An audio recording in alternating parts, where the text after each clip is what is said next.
அவ இனிமே எந்த மாதிரி சித்திரவதைப்பட்டு சாகணும்னு நான் சொல்றேன். நீங்க அதை மட்டும் செய்யுங்க. மாயா, நீ அவளை எரிக்கணுமா புதைக்கணுமான்னு மட்டும் சொல்லு, மத்ததை நான் பாத்துக்கிறேன். மாமா வா சாப்பிடலாம். வா மாமா. எனக்கு வேணாம். வேணாமா?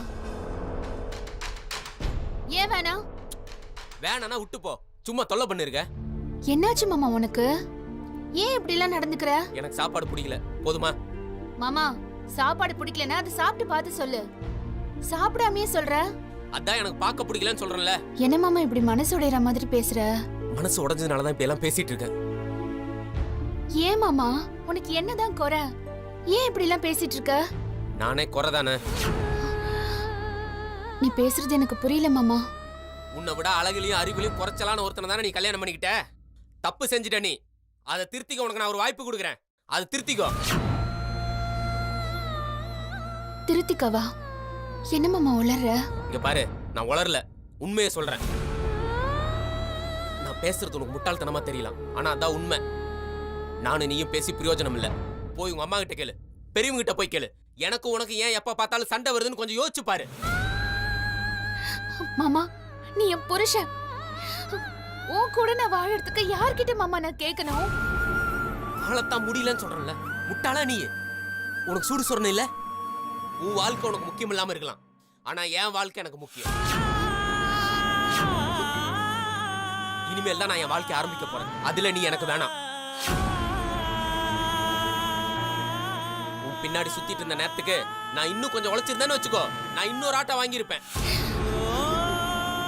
உன் பின்னாடி சுத்தி சுத்தி உன் கூட வாழணும் நினைச்சுதான் நான் இந்த நிலைமையில இருக்கேன். நான் படிக்காதவன் தான், ஆனா எனக்கும் அறிவு திறமை எல்லாம் இருக்கு. ஆத்தாலும் மகளும் என்ன கேவலமா பேசி பேசி என்ன ஒரு அறிவு கட்ட முட்டாளா மாத்திட்டீங்க. என்ன மாமா உனக்கு என்ன ஆச்சு மாமா? நீ இப்படி எல்லாம் பேசுற ஆள் இல்லையே. அதான் பேசுறேன்ல, நான் தானே பேசுறேன். ஏன் உனக்கு கண்ணு தெரியல? இல்ல காது செவிடா? உனக்கு எனக்கு செட் ஆகாதுன்னு இதை விட எவ்வளவு தெளிவா சொல்லி தொலைக்கிறது. இப்போ நீ என்னதான் மாமா சொல்ல வர? முடிச்சுக்குவோம் மாமா. இங்க பாரு, எல்லாரும் வாழ்க்கையில தப்பு செய்வாங்க. உனக்கு ஒன்னும் 50 வயசு ஆகல, எனக்கும் 60 வயசு ஆகல. இனிமேல் தான் நம்ம வாழ்க்கை ஆரம்பிக்க போகுது. ஆனா அது நம்ம ஒன்னா இருந்தா ஆரம்பிக்காது, முடிஞ்சிடும். மாமா நம்ம ரெண்டு பேரும் நல்லா வாழ்வோம் மாமா. அப்படிதான் நான் இவ்வளவு நாளா நினைச்சிட்டு இருந்தேன், ஆனா நடக்கலையே. அதனால தானே நான் வெஸ்தத்து குடிச்சேன். மறுபடியும் உன் ஏச்சுக்கும் பேச்சுக்கும் ஆளாகி அதே நிலைமைக்கு வரணுமா? வேணாம் சாமி, உன் சவகாசமும் வேணாம், உன் குடும்ப சவகாசமும் வேணாம். மாமா தயவு செஞ்சு இப்படி எல்லாம் பேசாத மாமா. இங்க பாரு, நீ தப்பு செஞ்சுட்ட, நான் உன்னை மன்னிச்சிட்டேன். நான் தப்பு செஞ்சுட்டேன், அதே மாதிரி நீ என்ன மன்னிச்சிரு. தயவு செஞ்சு உன் வழியை பார்த்துட்டு நீ போயிரு, என் வழியை பார்த்துட்டு நான் போயிடுறேன். மாமா இங்க பாரு, உங்க அப்பா கிட்ட நான் பேசிக்கிறேன், உன் ஆத்தா கிட்ட நான் பேசிக்கிறேன். நாளைக்கு காலையில விவாகரத்து பத்திரம் வரும்.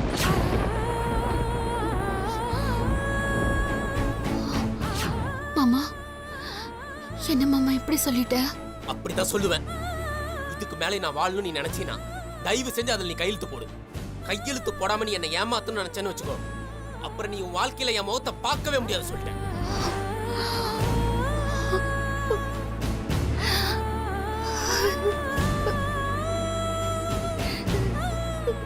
மாமா இப்ப எதுக்கு அழுகுற? வாழ்க்கையில சில நல்ல முடிவுகள் எடுக்கும் போது கஷ்டமா தான் இருக்கும், ஆனா வாழ்க்கை நல்லா இருக்கும். நீயும் நல்லா வாழு, நானும் நல்லா வாழ்றேன். ஆனா நீ என் கூட இருந்தா நான் நல்லா வாழ முடியாது. தயவு செஞ்சு என் வாழ்க்கை விட்டு போயிரு. உன்னை கையெடுத்து கும்பிட்டு கேட்டுக்கிறேன், என் ஆளை விடு.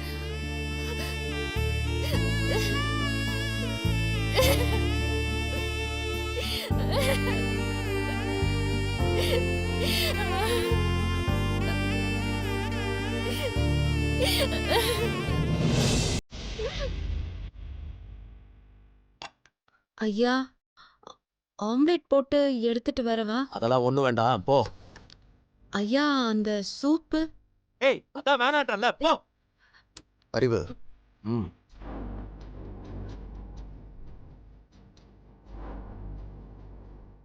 இன்னைக்கு எதுக்கு இந்த ஆளு காரணமே இல்லாம தையா தக்கான்னு குதிச்சுட்டு இருக்காரு? அண்ணே என்னண்ணே எப்ப பார்த்தாலும் அமைதியாரு அமைதியாருங்க என் கையை இப்படி கட்டி போட்டுருக்கீங்க. ஒரு பொம்பளை, அவளை நம்மளால எதுவுமே செய்ய முடியாதுண்ணே. அறிவு, நான் எதுக்கு இவ்வளவு பொறுமையா போறேன்னு உன்னால புரிஞ்சுக்க முடியல? அவளை வெட்டி கூறு போடுறது என்ன பெரிய விஷயமா? மாயா இப்ப இருக்கிற நிலைமைக்கு அவளால எப்படி செல்வியா நடிக்க முடியும்? யோசிச்சு பாரு. ஏன் முடியாது? அதான் மாயா இப்ப நல்லபடியா பேசுறாள்ல. என்ன அறிவு? எல்லாம் தெரிஞ்ச நீயே இப்படி பேசுற? மாயாவோட பிளான் நிறைவேற வரைக்கும் அவளால வெளிப்படையா எதையும் செய்ய முடியாது. என்னண்ணே சொல்றீங்க? கல்லு கிடைக்கிற வரைக்கும் நாயை குறைக்க வர்றதான் ராஜதந்திரம். நம்ம காரியத்துக்கு செல்வியை யூஸ் பண்ணிக்கிட்டு நம்ம காரியத்தை நம்ம முடிக்கணும். எப்போ எங்க எப்படின்னு மாயா சொல்ற வரைக்கும் வெயிட் பண்ணுவோம். அது வரைக்கும் நீ பொறுத்துற. நல்லா பொறுத்திருக்க சொன்னீங்க போங்க. எரிமலையா பனிமலையா நினைச்சு அவ என்கிட்டயே விளையாடிட்டு இருக்கான். நான் என்னைக்கு வெடிக்க போறேன்னு எனக்கே தெரியல. சந்தோஷ், அங்கிள். வா சந்தோஷ், உட்காரு. என்ன அங்கிள் எல்லாரும் இவ்வளோ லேட்டாக சாப்பிட்றீங்க? எல்லாருமா? எல்லாரெல்லாம் யாரும் இல்லை சந்தோஷ். இங்க நானும் அண்ணனும் மட்டும்தான் இருக்கோம். ஆன்ட்டி எங்க அங்கிள்? அவளுக்கு என்ன, ஜாலியா டிவி போட்டு பார்த்துட்டு இருக்கா. வீடே இடிஞ்சு விழுந்தா என்ன, பிசினஸே தலைகீழா கவுந்தா அவளுக்கு என்ன? ஆம்பளைங்களுக்கு தானே எல்லா பாரமும். அப்படி என்ன பாரு அங்கிள் உங்களுக்கு? என்ன சந்தோஷ் இப்படி கேட்ட? ஒன்னா ரெண்டா? அண்ணனுக்கு ஏகப்பட்ட பிசினஸ் ப்ரெஷர்ஸ். ஒரு நாளைக்கு எத்தனை பேருக்கு பதில் சொல்ல வேண்டியிருக்கு தெரியுமா?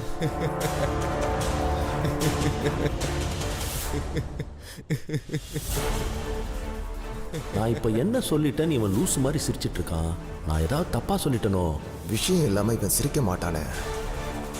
ஏதாவது உண்மை தெரிஞ்சிருக்குமோ? அங்கிள் உங்களுக்கு 100 ஆயுசு. இந்த வயசுக்கு இவ்வளவு அவஸ்தைப்படுறேன், இதுல 100 வயசு வரையா? ஆமா அங்கிள்.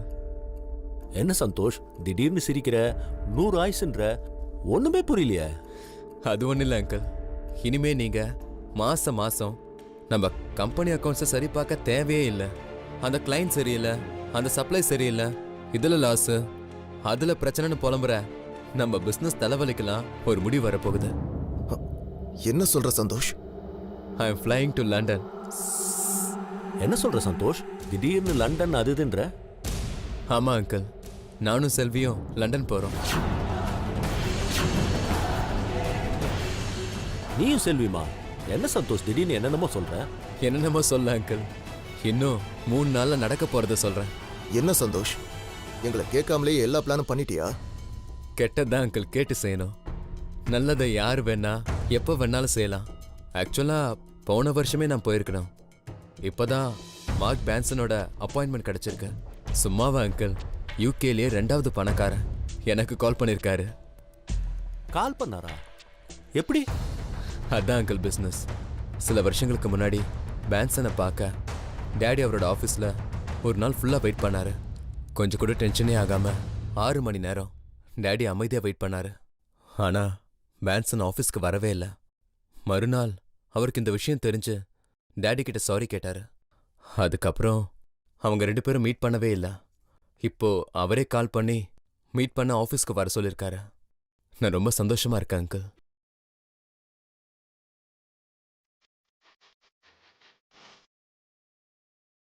என்ன அங்கிள் எதுவுமே சொல்ல மாட்டேங்கிறீங்க?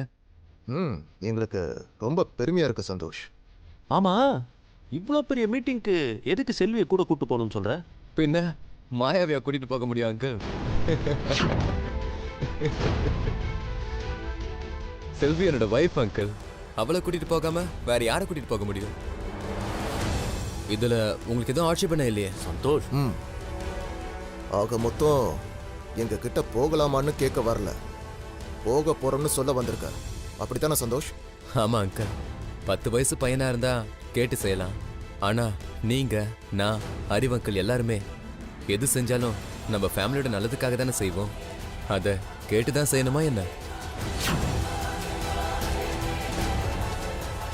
அதுக்கு அவசியம் இல்லை சந்தோஷ். நீ உன் இஷ்டப்படி செய், நாங்க எங்க இஷ்டப்படி செய்றோம். என்ன அங்கிள் என்ன சொன்னீங்க? ஒன்றும் இல்லை சந்தோஷ், ஒன்றும் இல்லை. பான் வாயேஜ் நல்லபடியாக போயிட்டு வா. Wish you all the best my boy. சாப்பிடு சந்தோஷ். சாப்பிடு சந்தோஷ். இவங்க உன்னை ஏமாத்துறாங்க சந்தோஷ். ஆனா இவனுங்களால நம்மள எதுவுமே செய்ய முடியாது. இனிமேல் தான் நான் என் வாழ்க்கை ஆரம்பிக்க போறேன். அதுல நீ எனக்கு வேணாம்.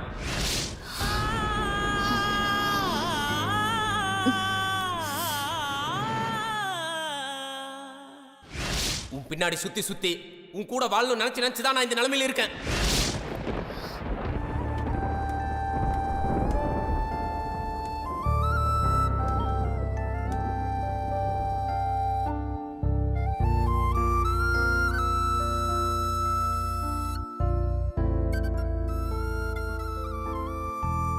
கையில் என்ன அப்செட்டாக தான் இருக்காங்களோ? நம்ம இப்போ ஏதாச்சும் பேசி அவங்க எதுவும் தப்பாக நினச்சிக்கிட்டாங்கன்னா? நாளைக்கு காலையில விவாகரத்து பத்திரம் வரும்.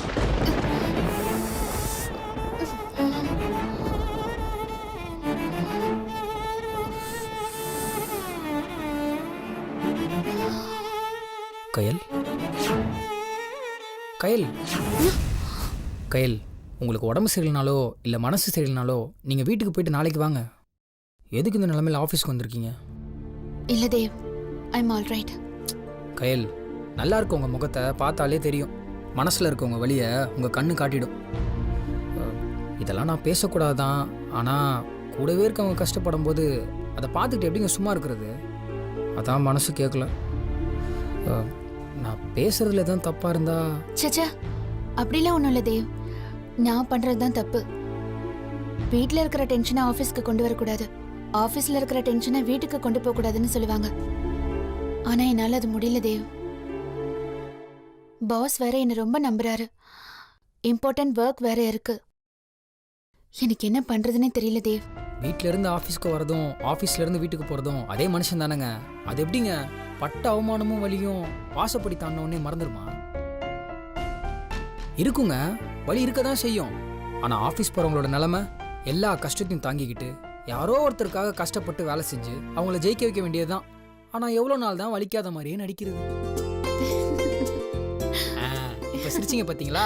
கும் இருட்டில் 1000 வாட்ஸ் லைட் எரிஞ்ச மாதிரி இருக்குது. கலாய்க்காதீங்க தேவ். நிஜமாங்க, உங்கள் சிரிப்பு தான் உங்களுக்கு அழகே. இல்லைன்னா உங்கள் முகத்தெல்லாம் பார்க்கவே சகிக்காது. வேணாம் தேவ். சும்மா சொன்னேங்க. வாழ போகிறதே கொஞ்ச நாள், அதில் இந்த காதல், கல்யாணம், அப்புறம் சின்ன சின்ன குழந்தைங்க அவங்க ஸ்கூலுக்கு போகிறது, இந்த மாதிரி எந்த விஷயமா இருந்தாலும் அது நமக்கு எவ்வளோ சந்தோஷம் தந்தாலும் அந்த சந்தோஷம்லாம் கொஞ்ச நாள் தாங்க. அதாவது நம்ம சந்தோஷமாக இருக்கிற காலகட்டங்கள் நம்ம கூடவே இருக்குன்னு நினச்சாலும் அதெல்லாம் அப்படியே பறந்து போயிடுங்க. சந்தோஷத்துக்கே இந்த நிலைமைனா துக்கம் என்னங்க ஜுஜுபி, அதெல்லாம் தானே அப்படியே பறந்து போயிடுங்க. ஆனால் மறந்து போவாது. அதாங்க நம்ம பிரச்சனையே. இதுவே காலையில் சந்தோஷமாக வீட்டில் இருந்து வந்திருந்தீங்கன்னா நீங்கள் ஜாலியாக வேலை பார்த்துருப்பீங்க. அதையே நினச்சி சோகமாக இருந்ததுனால தான் உங்களால் அதை மறக்க முடியலங்க. சோகத்தை மறக்கிறதுக்கு என்கிட்ட ஒரு டெக்னிக் இருக்கு. என்ன? வெட்டியாக பேசுங்க. என்னது? ஆமாங்க, இந்த ஐநா சபையில் என்ன முடிவு எடுத்தாங்க, அடுத்த எலெக்ஷனில் யார் ஜெயிப்பா, ஜோக்கர் படம் நல்லா இருக்கா இல்லையா, அங்கே பாரு அவளுக்கு அந்த ஜீன்ஸ் செட்டே அவளை ஆனால் வெட்டி பந்தா காட்டுறான்னு அப்படியே காசி பேசிக்கிட்டே இருக்கணுங்க. வாழ்க்கையில் ஒரு 2 பேருக்காவதும் ஆப்பு வைக்கணும்னு நினைங்க. தேவ் போதும், நீங்க பட்டுக்கு விட்டா பேசிட்டே போறீங்க. அட ஆமாங்க, இந்த வெட்டி பேச்சு பேசுறவங்க, மற்றவங்களுக்கு கெட்டது நினைக்கிறவங்க, இந்த வில்லத்தனமா யோசிக்கிறவங்க, இவங்க யாருன்னா சோகமா இருந்து பாத்திருக்கீங்களா? அதை விடுங்க. நம்பியார் அழுது நீங்க பாத்திருக்கீங்களா? ரகுவரன் சோகமா இருந்து நீங்க பாத்திருக்கீங்களா? சொல்லுங்க. இல்ல. அப்படி வாங்க வலிக்கு. வாழ்க்கை ஹீரோவா இருக்கும்போது நம்ம வில்லன் ஆயிடணுங்க, வாழ்க்கை வில்லன் ஆகும்போது நம்ம ஹீரோவாயிடணும். துக்கம் தானா வருங்க, ஆனா சந்தோஷம் மட்டும்தாங்க நம்ம வற்புறுத்தி கொண்டு வரணும். வாழ்க்கை நம்மளை அள வைக்கிறதுக்கு ட்ரை பண்ணிக்கிட்டே இருக்கும், ஆனா நம்ம சிரிச்சுக்கிட்டே இருக்கணும். அப்பதாங்க இவன் எவ்வளோ அடிச்சாலும் தாங்குறான்டா, இவன் ரொம்ப நல்லவன்னு வாழ்க்கையை நம்ம காலில் விழுந்துரும். தேவ், உங்ககிட்ட பேசிக்கிட்டே இருந்தா எல்லா துக்கமும் மறந்து போயிடும். தயவு செஞ்சு நீங்க உங்க வேலையை பாருங்க. சரிங்க.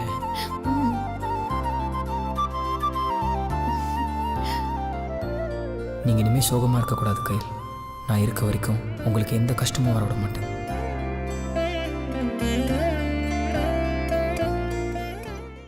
இதுதான் என்னோட பிளான். எப்படி இருக்கு? சூப்பர் அறிவு.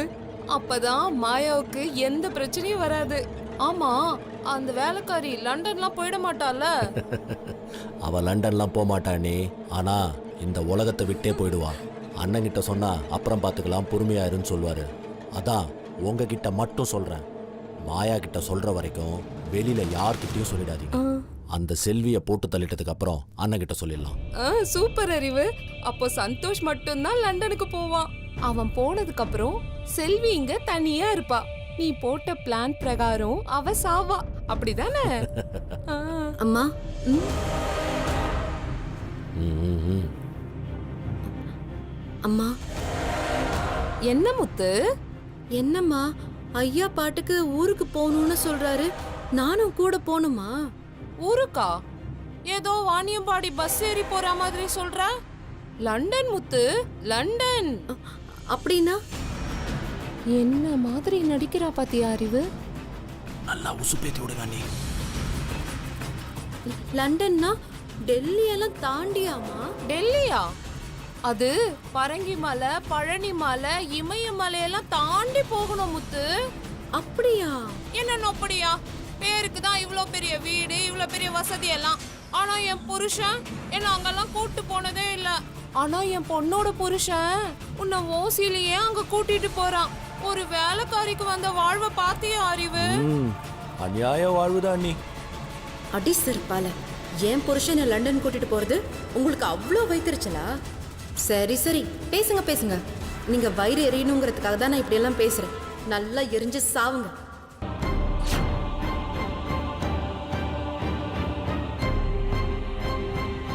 ஏ முத்து, என்ன யோசிக்கிற? அது ஒண்ணும் இல்லம்மா, ஐயா இங்க இருக்கும்போதே கைய பிடிப்பாரு, பக்கத்துல வந்து பேசுவாரு, டொமான்ஸ் பண்ணுவாரு. என்னது? டொமான்ஸியா? டொமான்ஸ்.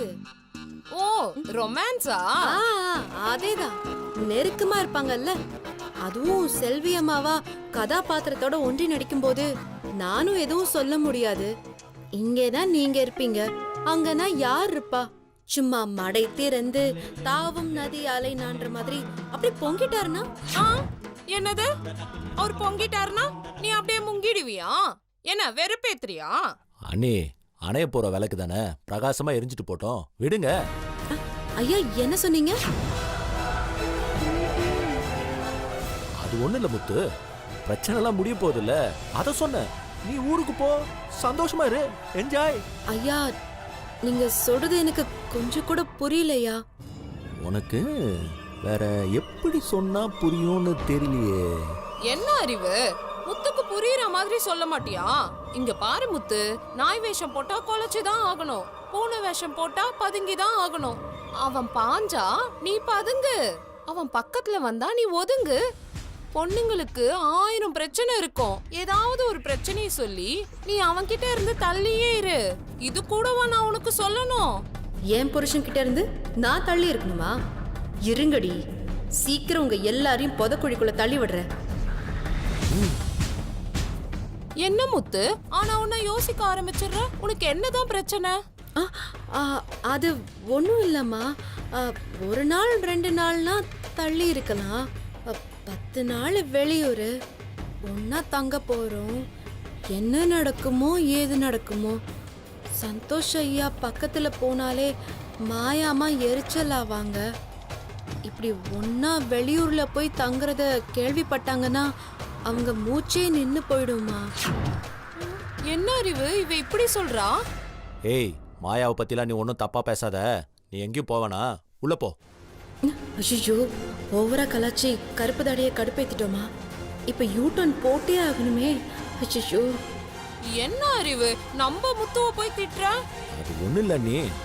முத்து எது பண்ணாலும் அது நம்ம மாயாவுக்காக தான் இருக்கும். அப்படிதானே முத்து சொல்ல வந்த? ஆமாமா. என்ன இது லூசம்மா நம்ம பக்கம் லேசா சாயுது, நமக்கு சாதகமா வேற பேசுது. ஒண்ணுமே புரியலையே. ஏ முத்து, மாயாக்காக தானே நீ எல்லா கஷ்டத்தையும் தாங்கிக்கிட்டு லண்டனுக்கு போற? ஆமாமா. நீ கவலைப்படாத முத்து, மாயாவுக்கு விஷயம் தெரிஞ்ச உடனே சீக்கிரமா நீ போய் சேர்ந்துடுவ. சரிதானே அறிவு? ஆமா நீ சீக்கிரம் போய் சேர்ந்துருவேனா? அட, லண்டன் போய் சேர்ந்துடுவேன்னு சொன்ன முத்து. நீ போ, நானு உனக்காக மாயா கிட்ட பேசிட்டு சொல்றேன். என்ன சரியா? ரொம்ப நன்றிமா. வரேயா, வரேம்மா. எப்படியோ இவங்களை ஏமாத்திட்டு நான் சந்தோஷ் கூட லண்டன் போய் ஒரு 10 நாள் ஆச்சும் சந்தோஷமா இருக்கணும்டா சாமி. அண்ணி, நம்மள ஏமாத்திட்டு சந்தோஷ் கூட லண்டன் போலான்னு கனவு கோட்டை கட்டிட்டு இருக்கா அவ. இது வெறும் கனவா மட்டும்தான் இருக்கணும் அறிவு. சந்தோஷ் மட்டும் தான் லண்டன் போவான் அண்ணி. அவன் போன மறு நிமிஷமே இவ ஒரேடியா போய் சேர்ந்துருவா. பொறுத்திருந்து பாருங்க.